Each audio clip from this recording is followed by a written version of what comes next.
ಇದು 2017 ಪೇಪರ್ 1. ಅದರಲ್ಲಿ first question means mathematics ಪಾರ್ಟ್ನ ಫಸ್ಟ್ ಕ್ವಶನ್. 10 ಕೋಟಿಗೆ ಸಮನಾದುದು ಅಂದರೆ 10 ಕೋಟಿನ ಮಿಲಿಯನ್ ಅಲ್ಲಿ ಯಾವ ರೀತಿ ಬರಿತೀವಿ ಅಂತ. 10 ಕೋಟಿ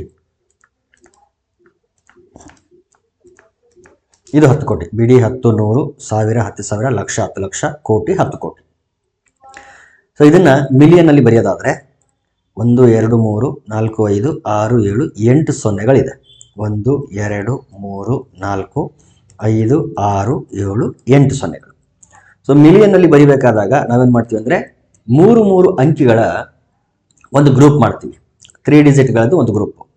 ಸೊ ಏನಂದ್ರೆ ಬಿಡಿ 10 100 ಇದು ಒಂದಾದ್ರೆ 1000 10,000 100,000 ಇಲ್ಲಿಗೆ ಒಂದು ಗ್ರೂಪ್ ಆದ್ರೆ ನೆಕ್ಸ್ಟ್ ಮಿಲಿಯನ್ 10 ಮಿಲಿಯನ್ 100 ಮಿಲಿಯನ್. ನೋಡಿ, ಬಿಡಿ 10 100, 1000 10,000 100,000, million 10 million 100 million.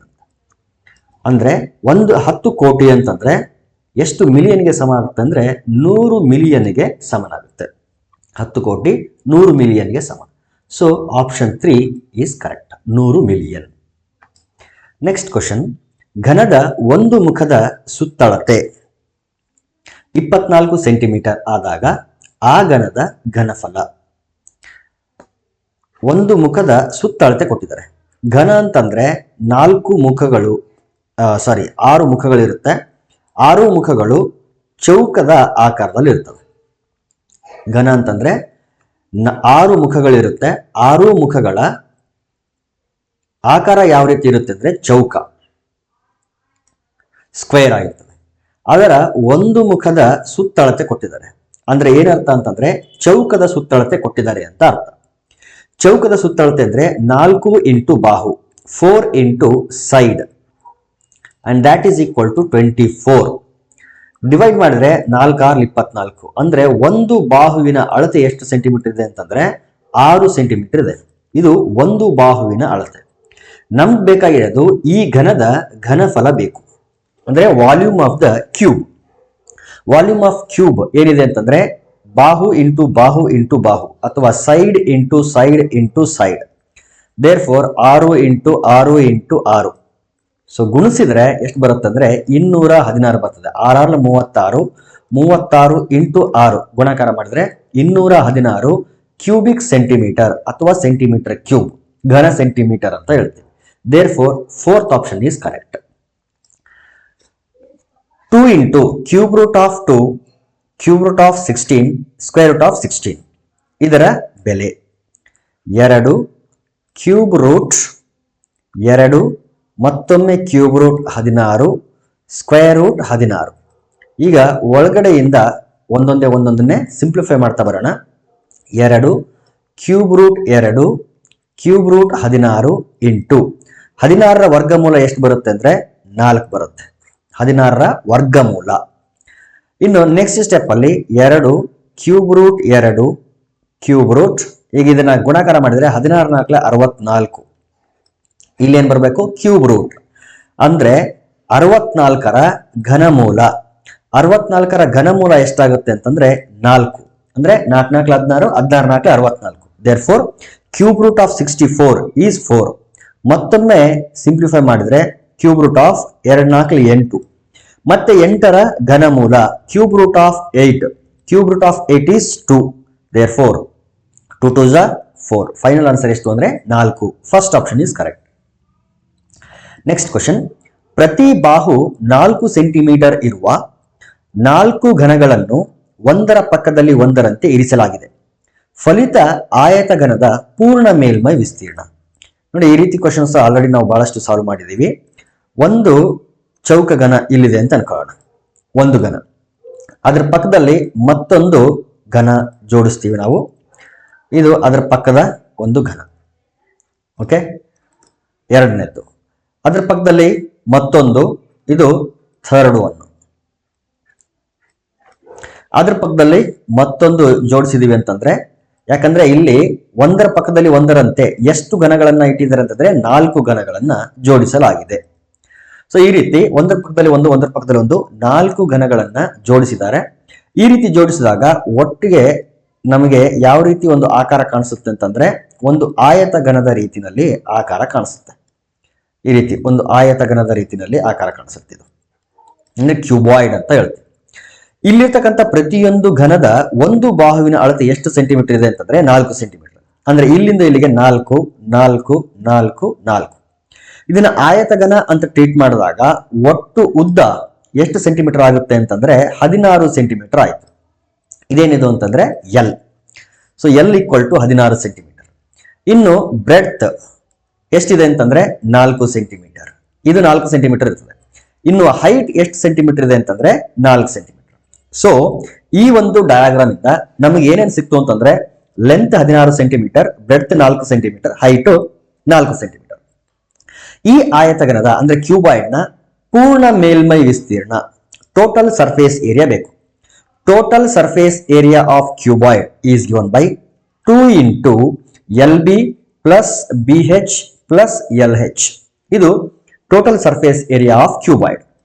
2 into LB ಅಂದ್ರೆ length into breadth 16 into 4, 16 4 64 plus BH breadth into height 4 4 16. ನಾನು ಡೈರೆಕ್ಟ್ ಆಗಿ ಮಲ್ಟಿಪ್ಲೈ ಮಾಡಿ ಬರೀತಿದ್ದೀನಿ.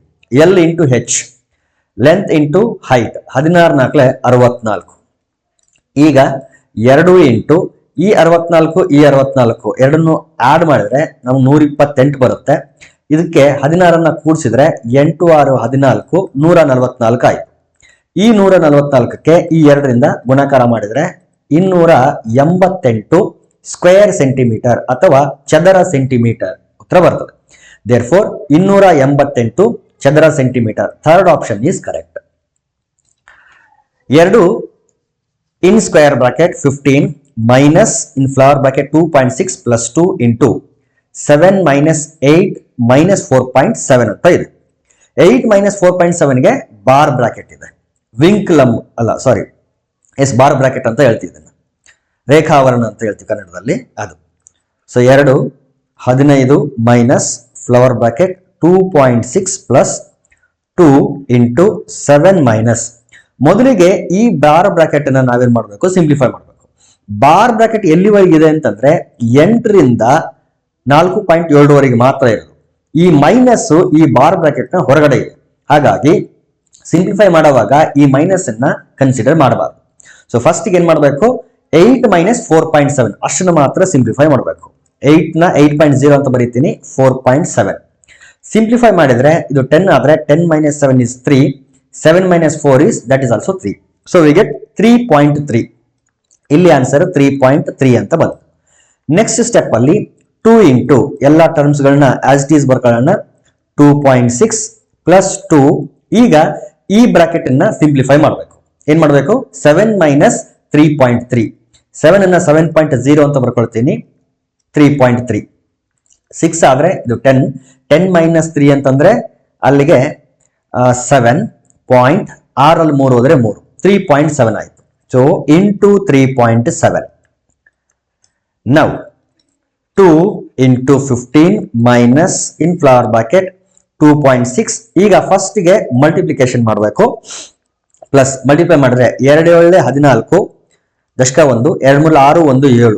ಸೊ 74. ಪಾಯಿಂಟ್ ರೈಟ್ ಸೈಡ್ ಒಂದು ಅಂಕಿ ಇರೋದ್ರಿಂದ 7.4 ಅಂತ ಬರುತ್ತೆ ಆನ್ಸರ್.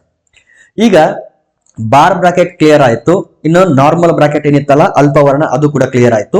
ನೆಕ್ಸ್ಟ್ ಏನ್ ಮಾಡಬೇಕು, ಫ್ಲವರ್ ಬ್ರಾಕೆಟ್ ನ ಸಾಲ್ವ್ ಮಾಡಬೇಕು. 2 ಇಂಟು 15 ಮೈನಸ್ ಇಲ್ಲಿ ಏನ್ ಮಾಡಬೇಕು, ಈ ಎರಡನ್ನು ಆಡ್ ಮಾಡಬೇಕು, ಪ್ಲಸ್ ಮಾಡಬೇಕಾಗಿದೆ. ಇಲ್ಲಿ 2.6 7.4, 6 4 10 ದಶಕ 1, 2 plus 7 9 1 10. So 10.0. 10.0 is nothing but 10. ಈಗ ಫ್ಲವರ್ ಬ್ರಾಕೆಟ್ ಕೂಡ ಕ್ಲಿಯರ್ ಆಯ್ತು. ನೆಕ್ಸ್ಟ್ ಈ ಸ್ಕ್ವೇರ್ ಬ್ರಾಕೆಟ್ ನ ಸಿಂಪ್ಲಿಫೈ ಮಾಡಬೇಕು. 15ರಲ್ಲಿ 10 ಹೋದ್ರೆ 5.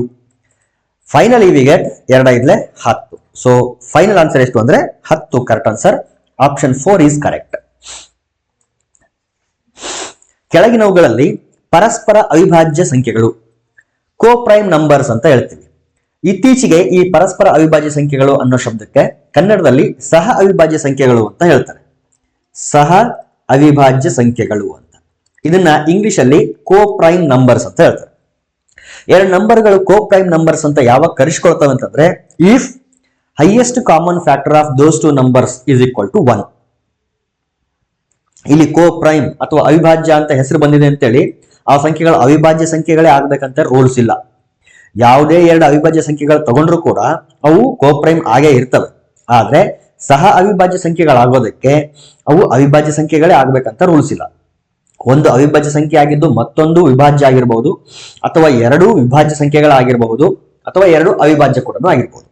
ಈ ರೀತಿ ಬೇರೆ ಬೇರೆ ಕಾಂಬಿನೇಷನ್ಸ್ ಅಲ್ಲೂ ಕೂಡ ಕೋ ಪ್ರೈಮ್ ನಂಬರ್ಸ್ ನಮಗೆ ಸಿಗುತ್ತೆ. ಸೊ ಒಂದು ನಮಗೆ ನೆನಪಿರಬೇಕು, ಕೋ ಪ್ರೈಮ್ ನಂಬರ್ ಅಂತಂದ್ರೆ ಅವುಗಳ ಹೈಯೆಸ್ಟ್ ಕಾಮನ್ ಫ್ಯಾಕ್ಟರ್ 1 ಆಗಿರಬೇಕು.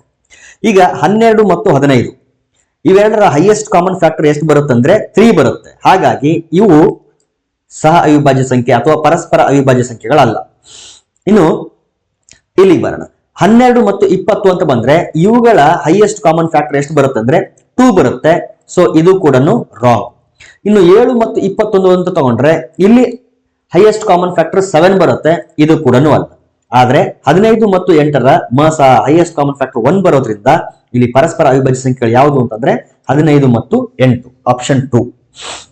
ನೋಡಿ, ಇಲ್ಲಿ 15 ಕೂಡ ಒಂದು ಕಾಂಪೋಸಿಟ್ ನಂಬರ್, 8 ಕೂಡ ಒಂದು ಕಾಂಪೋಸಿಟ್ ನಂಬರ್, ಭಾಜ್ಯ ಸಂಖ್ಯೆ, ಆದ್ರೆ ಅವೆರಡು ಸಹ ಅವಿಭಾಜ್ಯ ಸಂಖ್ಯೆಗಳು, ಕೋ ಪ್ರೈಮ್ ನಂಬರ್ಸ್. 97th question. ಇಲ್ಲಿ ಕೊಟ್ಟಿರ್ತಕ್ಕಂಥ ಚಿತ್ರದಲ್ಲಿ ಎಕ್ಸ್ ನ ಬೆಲೆ ಕಂಡುಹಿಡಿಯಬೇಕು. ಎಕ್ಸ್ ಅಂತಂದ್ರೆ ಇಲ್ಲಿದೆ ABC ಒಂದು ತ್ರಿಭುಜ, ಮತ್ತು ಆ ತ್ರಿಭುಜದಲ್ಲಿ ಏನೊಂದು ಡಾಟಾ ಕೊಟ್ಟಿದ್ದಾರೆ ಅಂತಂದ್ರೆ AB ಮತ್ತು BC ಈ ಎರಡು ಸೈಡ್ಗಳು ಈಕ್ವಲ್ ಆಗಿದೆ ಅಂತ ಕೊಟ್ಟಿದ್ದಾರೆ. ಹೆಂಗೆ ಈಕ್ವಲ್ ಅಂತಂದ್ರೆ ಇಲ್ಲಿ ನೋಡಿ, AB ಸೈಡ್ ಮೇಲೆ ಒಂದು ಗೆರೆ ಕೊಟ್ಟಿದ್ರೆ BC ಅನ್ನೋ ಸೈಡ್ ಮೇಲೆ ಕೂಡ ಒಂದು ಗೆರೆ ಕೊಟ್ಟಿದ್ದಾರೆ. ಇದರ ಅರ್ಥ ಏನು ಅಂತಂದ್ರೆ AB and BC both are equal to each other ಅಂತ. ಎರಡು ಸೈಡ್ಗಳು ಈಕ್ವಲ್ ಅಂದ್ರೆ ಇದು ಒಂದು ಸಮದ್ವಿಬಾಹು ತ್ರಿಭುಜ, ಐಸೋಸ್ಲೆಸ್ ಟ್ರಯಾಂಗಲ್.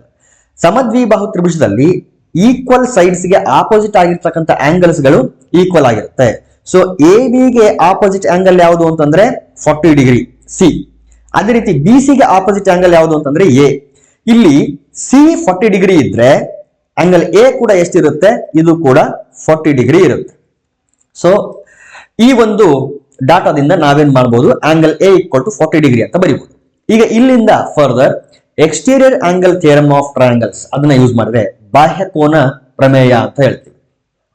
ಅದೇನ್ ಹೇಳುತ್ತೆ ಅಂದ್ರೆ ಒಂದು ತ್ರಿಭುಜದಲ್ಲಿ ಒಂದು ಸೈಡ್ ಅನ್ನ ಎಕ್ಸ್ಟೆಂಡ್ ಮಾಡಿದಾಗ ಫಾರ್ಮ್ ಆದಂತ ಒಂದು ಎಕ್ಸ್ಟೀರಿಯರ್ ಆಂಗಲ್ ಬಾಹ್ಯ ಕೋನ ಯಾವುದಕ್ಕೆ ಸಮನಾಗಿರುತ್ತೆ ಅಂತಂದ್ರೆ ಸಮ್ ಆಫ್ ಇಂಟೀರಿಯರ್ ಆಂಗಲ್ಸ್ಗೆ, sum of interior opposite angles ಗಳ ಸಮ್ಗೆ ಈಕ್ವಲ್ ಆಗಿರುತ್ತದೆ, ಅಂತರಾಭಿಮುಖ ಕೋನಗಳ ಮೊತ್ತಕ್ಕೆ ಸಮನಾಗಿರುತ್ತೆ ಅಂತ. ಹಾಗಾದ್ರೆ ಇಲ್ಲಿ ಎಕ್ಸ್ ಅನ್ನೋದು ಒಂದು ಬಾಹ್ಯ ಕೋನ, ಇದಕ್ಕೆ ಅಂತರಾಭಿಮುಖ ಕೋನ ಯಾವುದು ಅಂತಂದ್ರೆ angle A and angle C. ಈ ಎರಡು ಕೋನಗಳ ಮೊತ್ತಕ್ಕೆ ಸಮನಾಗಿರುತ್ತೆ. ಯಾವುದು ಅಂದ್ರೆ ಎಕ್ಸ್ ಅನ್ನೋ ಒಂದು ಕೋನ. ಹಾಗಾದ್ರೆ ಈ ಎರಡು ಕೋನಗಳು ಎಷ್ಟೆಷ್ಟಿದೆ, 40 ಡಿಗ್ರಿ 40 ಡಿಗ್ರಿ ಇದೆ. ಇವುಗಳ ಮೊತ್ತ ಎಷ್ಟಾಗುತ್ತೆ ಅಂದ್ರೆ 80 ಡಿಗ್ರಿ ಇರುತ್ತೆ. ಸೊ ಈ ಕೋನ ಎಷ್ಟು ಡಿಗ್ರಿ ಇರುತ್ತೆ ಅಂದ್ರೆ 80 ಡಿಗ್ರಿ ಇರುತ್ತೆ. There four option 1 is correct. 100/150 divided by 10/296 ಇದರ ಬೆಲೆ. ಓಕೆ, ಇದನ್ನ ಸಿಂಪ್ಲಿಫೈ ಮಾಡಬೇಕು. 100/150 ಡಿವೈಡೆಡ್ ಬೈ 10/296.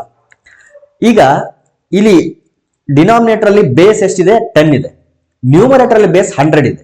ಇದನ್ನ ನಾನು 100 ಅನ್ನ ಏನಂತ ಬರ್ಕೊಳ್ತೀನಿ ಅಂತಂದ್ರೆ 10 ಸ್ಕ್ವೇರ್ ಅಂತ ಬರೀತೀನಿ. 100 can be return as 10 square. ಅದಕ್ಕೆ ಪವರ್ ಅಲ್ಲಿ 150 ಹಾಕೋಣ. whole divided by 10 to the power of 296 and this is equal to, ಇದು ಯಾವ ಫಾರ್ಮುಲಾ ಇದೆ ಅಂತಂದ್ರೆ a to the power of m whole to the power of n formula ಇದೆ. ಈ ರೀತಿ ಇದ್ರೆ ನಾವೇನ್ ಮಾಡಬಹುದು, ಈ ಪವರ್ ಗಳನ್ನ ಮಲ್ಟಿಪ್ಲೈ ಮಾಡಬಹುದು. a to the power of m into n ಮಾಡಬಹುದಲ್ಲ, ಮಾಡಬೇಕು actually. So 10 to the power of 2 into 150 ಅಂತಂದ್ರೆ 300 ಆಗುತ್ತೆ. 152 300 ಡಿವೈಡೆಡ್ ಬೈ 10/296. ಈಗ ಇದು ಯಾವ ಫಾರ್ಮ್ ರೆಡ್ಯೂಸ್ ಆಯ್ತು, a to the power of m divided by a to the power of n form reduce ಆಯ್ತು. ಅಂದ್ರೆ bases are same. So ಈ ರೀತಿ ಇದ್ದಾಗ ಇದನ್ನ ಯಾವ ರೀತಿ ಸಿಂಪ್ಲಿಫೈ ಮಾಡಬೇಕು, a to the power of m minus n ಅಂದ್ರೆ ಬೇಸ್ ನ ಒಂದ್ಸಾರಿ ಬರ್ಕೊಂಡು ಈ ಪವರ್ ಗಳನ್ನ ನಾವೇನ್ ಮಾಡಬಹುದು, ಸಬ್ಟ್ರಾಕ್ಟ್ ಮಾಡಬಹುದು, m ಮೈನಸ್ n ಅಂತ ಸಬ್ಟ್ರಾಕ್ಟ್ ಮಾಡಬಹುದು. therefore this can be written as 10 to the power of 300 minus 296. ಈಗ 300 ಅಲ್ಲಿ 296 ಸಬ್ಟ್ರಾಕ್ಟ್ ಮಾಡಿದ್ರೆ 300 ಅಲ್ಲಿ 290 ಕಳೆದ್ರೆ 4 ಬರುತ್ತೆ. 10 ಘಾತ 4 ಅಂತಂದ್ರೆ ಎಷ್ಟು ಸೊನ್ನೆಗಳು ಬರಬೇಕು? ಪವರ್ 4 ಇದೆ, ಬೇಸ್ 10 ಇದೆ ಅಂತಂದ್ರೆ 4 ಸೊನ್ನೆ ಬರಬೇಕು ಒಂದ್ರ ಮುಂದೆ ಅಂತ ಅರ್ಥ. ಸೊ ಒಂದ್ರ ಮುಂದೆ 1 2 3 4 ಸೊನ್ನೆ ಇರಬೇಕು, ಮೀನ್ಸ್ 10,000 ಅಂತ ಅರ್ಥ. So option 3 is correct. ಒಂದು ಆಯತ ಹೊಂದಿರಬಹುದಾದ ಸಮಮಿತಿ ಅಕ್ಷಗಳ ಗರಿಷ್ಠ ಸಂಖ್ಯೆ. ಒಂದು ಆಯತ ಅಂತ ತಗೋಣ. ಇದು ಒಂದು ಆಯತ. ಸಮಮಿತಿ ಅಕ್ಷಗಳು ಎಲ್ಲಿರ್ತವೆ? ಒಂದು ಅಡ್ಡವಾಗಿ ಒಂದು ಗೆರೆ ಎಳಿಬಹುದು, ಒಂದು ಸಮಮಿತಿ ಅಕ್ಷ. ಸಮಮಿತಿ ಅಕ್ಷ ಅಂತಂದ್ರೆ ಫೋಲ್ಡ್ ಮಾಡಿದ್ರೆ ಸೇಮ್ ಬರಬೇಕು, ಒಂದ್ರ ಮೇಲೆ ಒಂದು ಓವರ್ಲ್ಯಾಪ್ ಆಗಬೇಕು. ಒಂದು ಪಾರ್ಟ್ ಇಲ್ಲಿ ಅಪ್ಪರ್ ಪಾರ್ಟ್ ಲೋವರ್ ಪಾರ್ಟ್ ಮೇಲೆ ಏನಾಗುತ್ತೆ? ಓವರ್ಲ್ಯಾಪ್ ಆಗುತ್ತೆ. ಈ ಲೈನ್ ಅಲಾಂಗ್ ನಾವೇನಾದ್ರೂ ಫೋಲ್ಡ್ ಮಾಡಿದ್ರೆ. ಸೊ ಇದು ಒಂದು ಸಮಮಿತಿ ಅಕ್ಷ. ಇನ್ನೊಂದು ಸಮಮಿತಿ ಅಕ್ಷ ಯಾವುದು ಅಂತಂದ್ರೆ ಇದು. ಈ ಕಡೆಯಿಂದ ಈ ಕಡೆ ಫೋಲ್ಡ್ ಮಾಡಿದ್ರೆ ನೀವು, ಸೊ ಈ ಪಾರ್ಟ್ ಮೇಲೆ ಏನಾಗುತ್ತೆ ಅಂದ್ರೆ ಓವರ್ಲ್ಯಾಪ್ ಆಗುತ್ತೆ. ದೇರ್ಫೋರ್ ಇದಕ್ಕೆ ಒಂದು ಆಯತಕ್ಕೆ ಎಷ್ಟು ಸಮಮಿತಿ ಅಕ್ಷಗಳು ಬರುತ್ತೆ ಅಂತಂದ್ರೆ 2 ಮಾತ್ರ ಬರುತ್ತೆ. ಒಂದು ವೇಳೆ ನೀವು ಡಯಾಗ್ನಲಿ ಏನಾದ್ರೂ ಲೈನ್ ಡ್ರಾ ಮಾಡಿದ್ರೆ ಆವಾಗ ಓವರ್ಲ್ಯಾಪ್ ಆಗಲ್ಲ. ಅದು ಯಾವಾಗ ಆಗ್ತದೆ ಅಂತಂದ್ರೆ ಸ್ಕ್ವೇರ್ ಆಗಿದ್ರೆ ಆಗುತ್ತೆ. ಸ್ಕ್ವೇರ್ ಆಗಿದ್ರೆ ಈ ರೀತಿ ಅಡ್ಡದಾಗಿ ಒಂದು, ಲಂಬವಾಗಿ ಒಂದು, ಡಯಾಗ್ನಲಿ ಕೂಡ ಈ ರೀತಿ ಎಳಿಬಹುದು. ಸೊ ಸ್ಕ್ವೇರ್ ಆಗಿತ್ತು ಅಂದ್ರೆ, ಚೌಕ ಆಗಿತ್ತು ಅಂತಂದ್ರೆ ಅಲ್ಲಿ ಸಮಮಿತಿ ಅಕ್ಷಗಳು 4 ಬರುತ್ತೆ. ಆದ್ರೆ ಆಯತ ಆಗಿದ್ರೆ 2 ಮಾತ್ರ ಸಮಮಿತಿ ಅಕ್ಷಗಳು ಬರ್ತವೆ. Option 3 correct. ಇಲ್ಲಿ ಡಯಾಗ್ನಲ್ ಆಗಿ ಏನಾದ್ರೂ ಡ್ರಾ ಮಾಡಿದ್ರೆ, ಈ ರೀತಿ ಡ್ರಾ ಮಾಡಿದ್ರೆ ಇದು ಯಾವ್ದ್ರ ಮೇಲೆ ಬರಬೇಕು ಅಂದ್ರೆ ಈ ಲೈನ್ ಮೇಲೆ ಬರಬೇಕು. ಬಟ್ ಇದು ಚಿಕ್ಕದಾಗ್ತದೆ, ಇದು ದೊಡ್ಡದಾಗ್ತದೆ. ಸೊ ಈ ರೀತಿ ಬರಕ್ ಸಾಧ್ಯ ಇಲ್ಲ. So option 3 correct. ಇದಲ್ಲ. ಅರವಿಂದನು ಗೋವಿಂದನ ಬಳಿ ಇರುವ ಹಣದ 2/3 ಹೊಂದಿದ್ದಾನೆ. ಗೋವಿಂದನು ಪ್ರಮೋದನ ಬಳಿ ಇರುವ ಹಣದ 1/2 ಪಟ್ಟು ಹೊಂದಿದ್ದಾನೆ. ಪ್ರಮೋದನ ಬಳಿ 180 ರೂಪಾಯಿ ಇದ್ದರೆ ಅರವಿಂದನ ಬಳಿ ಇರುವ ಹಣ ಎಷ್ಟು ಅಂತ ಕೇಳಿದೆ. ಮೊದಲಿಗೆ ನಾ ಏನ್ ಮಾಡ್ತೀನಿ ಅಂದ್ರೆ ಈ ಮಿಶ್ರ ಭಿನ್ನರಾಶಿನ ವಿಷಮ ಭಿನ್ನರಾಶಿಯಾಗಿ ಬರ್ಕೊಳ್ತೀನಿ. ಮಿಕ್ಸ್ಡ್ ಫ್ರಾಕ್ಷನ್ ಇದೆ, I will convert it into improper fraction. 2 1 2 1 3 3/2. Okay, first ಯಾರ ಹಣ ಕೊಟ್ಟಿದ್ದಾರೆ ಅಂತಂದ್ರೆ ಪ್ರಮೋದನ ಬಳಿ ಇರುವಂತಹ ಹಣ ಕೊಟ್ಟಿದ್ದಾರೆ. ಪ್ರಮೋದನ ಬಳಿ ಎಷ್ಟಿದೆ ಅಂತಂದ್ರೆ 180 ರೂಪಾಯಿ ಇದೆ. ಈಗ ರಿವರ್ಸ್ ಹೋಗೋಣ. ಗೋವಿಂದನು ಪ್ರಮೋದನ ಬಳಿ ಇರುವ ಹಣದ 3/2 ಪಟ್ಟು ಹೊಂದಿದ್ದಾನೆ. ಹಾಗಾದ್ರೆ ಗೋವಿಂದ ಎಷ್ಟು ಹೊಂದಿದ್ದಾನೆ ಅಂತಂದ್ರೆ ಪ್ರಮೋದನ ಬಳಿ ಎಷ್ಟಿತ್ತೋ ಅದರ 3/2 ಪಟ್ಟು. ಹಂಗಾದ್ರೆ 180 ಇಂಟು 3/2 ಅಂತ ಮಾಡ್ಬೇಕು. ಡಿವೈಡ್ ಮಾಡಿದ್ರೆ 2 ಇಂಟು 290. 9 3 27 ಅಂದ್ರೆ 270 ರೂಪಾಯಿ ಯಾರ ಹತ್ರ ಇದೆ ಅಂತಂದ್ರೆ ಗೋವಿಂದನ ಹತ್ರ ಇದೆ. ನಮ್ಗೆ ಬೇಕಾಗಿರೋದು ಅರವಿಂದನ ಹತ್ರ. ಈಗ ಅರವಿಂದನ್ ಬರೋಣ. ಅರವಿಂದ ಏನಪ್ಪಾ ಅಂದ್ರೆ ಗೋವಿಂದನ ಬಳಿ ಇರುವ ಹಣದ 2/3 ಅಂತ. ಗೋವಿಂದನ ಬಳಿ ಎಷ್ಟಿದೆ? 270 ರೂಪಾಯಿ ಇದೆ. ಇದರ ಅಂದ್ರೆ ಮಲ್ಟಿಪ್ಲೈ ಮಾಡಬೇಕು. ಇದರ 2/3 ಅಂದ್ರೆ ಇಂಟು 2/3. 3 1 3 9 27 90. ಗುಣಾಕಾರ ಮಾಡಿದ್ರೆ 90 ಇಂಟು 2 ಅಂತಂದ್ರೆ 180 ರೂಪಾಯಿ. therefore option 2 is correct. Next question. ತ್ರಿಭುಜ ಎಬಿಸಿಯಲ್ಲಿ ಆಂಗಲ್ ಬಿ, ಕೋನ ಬಿ ಯು ಯಾವುದೇ ಸಮಬಾಹು ತ್ರಿಭುಜದ ಒಂದು ಕೋನದ 1/1/2 ಪಟ್ಟು ಇದೆ. ಆಮೇಲೆ ಏನ್ ಕೊಟ್ಟಿದ್ದಾರೆ? A C √10 centimetre, A B √3 centimetre ಆದಾಗ ಬಿ ಸಿ ಯ ಉದ್ದ ಅಂತ ಕೇಳಿದೆ. ಮೊದಲಿಗೆ ಇದನ್ನ ನಾನೇನ್ ಮಾಡ್ತೀನಿ, ಇಂಪ್ರಾಪರ್ ಗೆ ಕನ್ವರ್ಟ್ ಮಾಡೋಣ. 2 1 2 1 3 3/2 ಪಟ್ಟು ಆಯ್ತಾ. ಈಗ ಫಸ್ಟ್ ಏನ್ ಕಂಡುಹಿಡಿಯೋಣ ಅಂತಂದ್ರೆ ಆಂಗಲ್ ಬಿ ಎಷ್ಟಿದೆ ಅಂತ ಕಂಡುಹಿಡಿಯೋಣ. ಆಂಗಲ್ ಬಿ ಏನ್ ಕೊಟ್ಟಿದ್ದಾರೆ ಅಂದ್ರೆ ಯಾವುದೇ ಸಮಬಾಹು ತ್ರಿಭುಜದ ಒಂದು ಕೋನದ 3/2 ಪಟ್ಟು. ಹಾಗಾದ್ರೆ ಸಮಬಾಹು ತ್ರಿಭುಜದ ಒಂದು ಕೋನ ಅಂತಂದ್ರೆ ಎಷ್ಟು ಡಿಗ್ರಿ ಇರುತ್ತೆ? ಸಮಬಾಹು ತ್ರಿಭುಜ ಅಂದ್ರೆ ನಿಮ್ಗೆ ಗೊತ್ತಿರಬೇಕು, all the sides are equal. 3 ಸೈಡ್ಗಳು ಈಕ್ವಲ್ ಆಗಿರ್ತವೆ. ಅಷ್ಟೇ ಅಲ್ಲ, 3 ಕೋನಗಳು ಕೂಡ ಈಕ್ವಲ್ ಆಗಿರ್ತವೆ. 3 ಸೈಡ್ಗಳು ಎಷ್ಟಾದ್ರೂ ಇರಬಹುದು, ಆದ್ರೆ ಈಕ್ವಲ್ ಆಗಿರ್ತವೆ. 3 ಕೋನಗಳು ಮಾತ್ರ ಯಾವಾಗ್ಲೂ 60 ಡಿಗ್ರಿಗೆ ಸಮನಾಗಿರುತ್ತೆ. ಎಲ್ಲಿ ಇದು? ಸಮಬಾಹು ತ್ರಿಭುಜ ಈಕ್ವಿಲ್ಯಾಟ್ರಲ್ ಟ್ರಯಾಂಗಲ್ ಆಗಿತ್ತು ಅಂದ್ರೆ all the 3 angles will be equal to 60 degree. ಈ 60 ಡಿಗ್ರಿಯ 3/2 ಪಟ್ಟು ಯಾವ್ದಿದೆ ಅಂತಂದ್ರೆ ಆಂಗಲ್ ಬಿ ಅಂತ ಇದೆ. ಸೊ 60 ಡಿಗ್ರಿಯ 3/2 ಪಟ್ಟು ಡಿವೈಡ್ ಮಾಡಿ. 2 1 2 3 6. ಸೊ 30 ಇಂಟು 3 ಅಂದ್ರೆ 90 ಡಿಗ್ರಿ. ಹಂಗಾದ್ರೆ ಆಂಗಲ್ ಬಿ ಎಷ್ಟು ಡಿಗ್ರಿ ಇದೆ ಅಂತ ಅರ್ಥ? 90 ಡಿಗ್ರಿ ಇದೆ ಅಂತ ಅರ್ಥ. ಸೊ ಅಲ್ಟಿಮೇಟ್ಲಿ ಈ ತ್ರಿಭುಜ ಎಂತ ತ್ರಿಭುಜ ಅಂತಂದ್ರೆ ಒಂದು ಲಂಬಕೋನ ತ್ರಿಭುಜ, ರೈಟ್ ಆಂಗಲ್ಡ್ ಟ್ರಯಾಂಗಲ್. ಸೊ ಒಂದು right angle triangle. Angle B, ಇದು ಬಿ. ಆಂಗಲ್ ಬಿ ಎಷ್ಟು ಡಿಗ್ರಿ ಇದೆ? 90 ಡಿಗ್ರಿ ಇದೆ. ಇನ್ನು ಉಳಿದಂತ ಪಾಯಿಂಟ್ಸ್ ಎ ಮತ್ತು ಸಿ ಆಗಿರ್ತವೆ.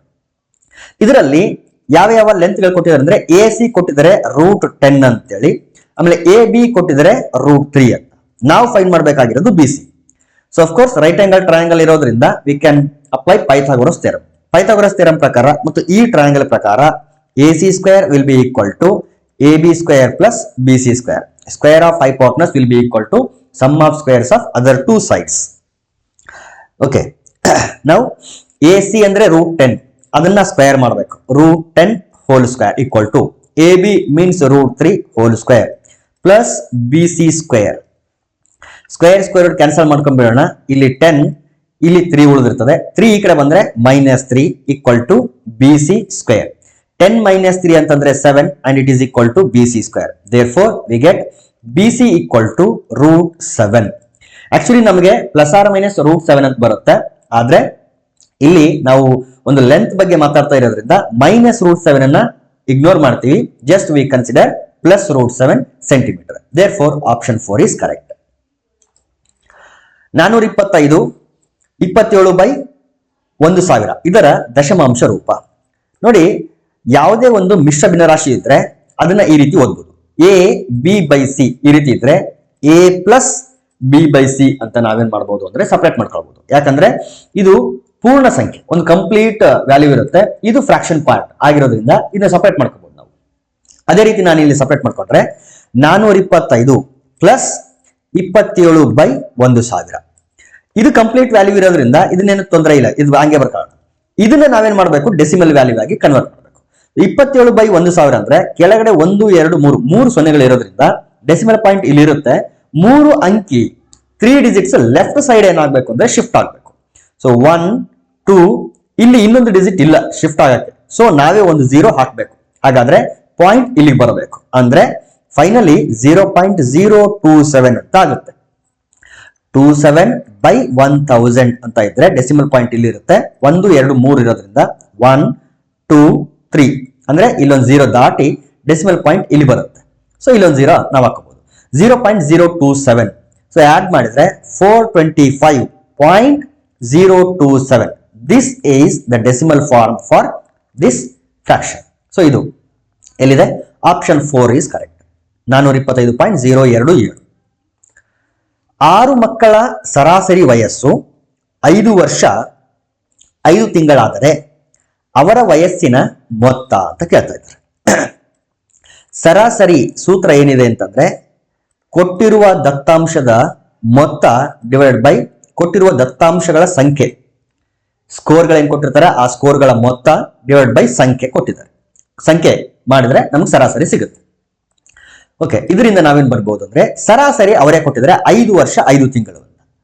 ಓಕೆ, ಹಂಗೆ ಇರ್ಲಿ. ಅದು 5 ವರ್ಷ ಮೇಲ್ಗಡೆ 5 ತಿಂಗಳು, 5 ವರ್ಷ ಪ್ಲಸ್ 5 ತಿಂಗಳು ಅಂತ ಬರ್ಕೊಳ್ಳೋಣ. ಇದು ಸರಾಸರಿ ಮೊತ್ತ. ಬೇಕಾಗಿದೆ ನಮಗೆ ಅವರ ವಯಸ್ಸಿನ ಮೊತ್ತ ಅಂತ ಕೇಳಿದರೆ. ಸೊ ಆ ಮೊತ್ತ ನಾವು ಕಂಡುಹಿಡಿಬೇಕು. ಮೊತ್ತ ಹಂಗೆ ಇರಲಿ. ಡಿವೈಡ್ ಬೈ ಸಂಖ್ಯೆ. ಎಷ್ಟು ಮಕ್ಕಳ ಸರಾಸರಿ ಕೊಟ್ಟಿರೋದ್ರಲ್ಲಿ 6 ಮಕ್ಕಳು ಅಂತ ಇರೋದ್ರಿಂದ ಇದು 6. ಈಗ ನಮಗೆ ಮೊತ್ತನೇ ಬೇಕಾಗಿರೋದು. 6 ಬೇಡ, ಕ್ರಾಸ್ ಮಲ್ಟಿಪ್ಲೈ ಮಾಡೋಣ. 6 ಇಂಟು 5 ವರ್ಷ ಪ್ಲಸ್ 5 ತಿಂಗಳು ಇದೇನು ಅಂತಂದ್ರೆ ಮೊತ್ತ. ಆ 6 ಮಕ್ಕಳ ವಯಸ್ಸುಗಳ ಮೊತ್ತ ಒಳಗಡೆ ಮಲ್ಟಿಪ್ಲೈ ಮಾಡಿದ್ರೆ 6 5 30 ವರ್ಷ ಪ್ಲಸ್ 6 5 30 ತಿಂಗಳು. ಓಕೆ, ಈಗ 30 ವರ್ಷ ಹಂಗೆ ಇರಲಿ. ಈ 30 ತಿಂಗಳನ್ನ ವರ್ಷಕ್ಕೆ ಕನ್ವರ್ಟ್ ಮಾಡೋದಾದ್ರೆ 30 ತಿಂಗಳನ್ನ ಏನಾದ್ರು ಬರಿಬಹುದು ಅಂದ್ರೆ 24 ತಿಂಗಳು ಪ್ಲಸ್ 6 ತಿಂಗಳು ಅಂತ ಸಪರೇಟ್ ಆಗಿ ಮಾಡಬಹುದು.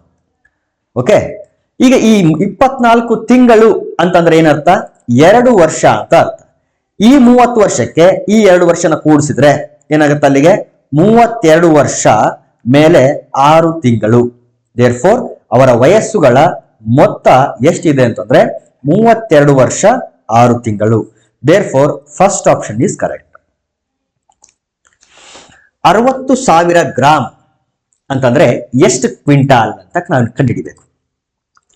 60,000 ಗ್ರಾಮ್ ಅಂತಂದ್ರೆ 60 ಕೆಜಿ ಅಂತ ಅರ್ಥ.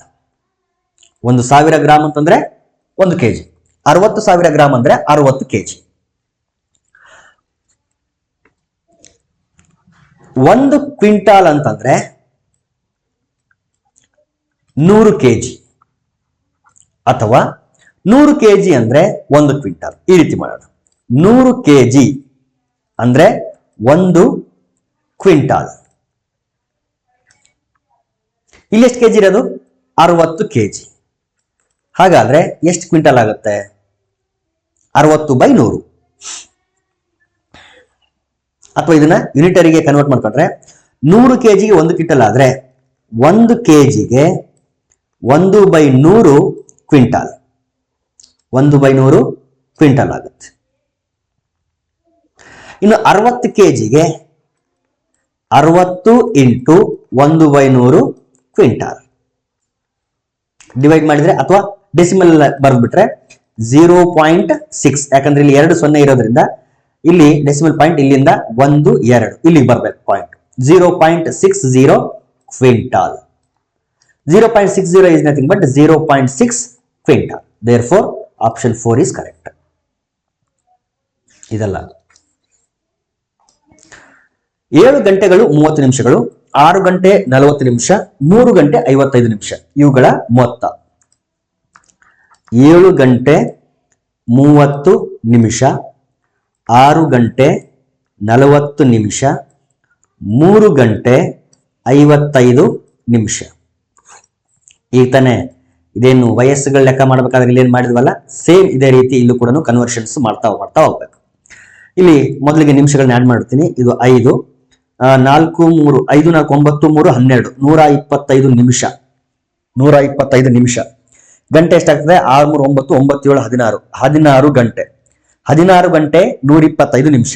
ಇದನ್ನ ಫರ್ದರ್ ಸಪರೇಟ್ ಮಾಡಿದ್ರೆ 16 ಗಂಟೆ ಪ್ಲಸ್ ಈ 125 ನಿಮಿಷನ 120 ನಿಮಿಷ ಪ್ಲಸ್ 5 ನಿಮಿಷ ಸಪರೇಟ್ ಮಾಡ್ಕೊಳ್ತೀನಿ. ಅಲ್ಲಿಗೆ 16 ಗಂಟೆ ಪ್ಲಸ್ 120 ನಿಮಿಷ ಅಂತಂದ್ರೆ 2 ಗಂಟೆ ಅಂತ ಅರ್ಥ. ಯಾಕಂದ್ರೆ 1 ಗಂಟೆಗೆ 60 ನಿಮಿಷ.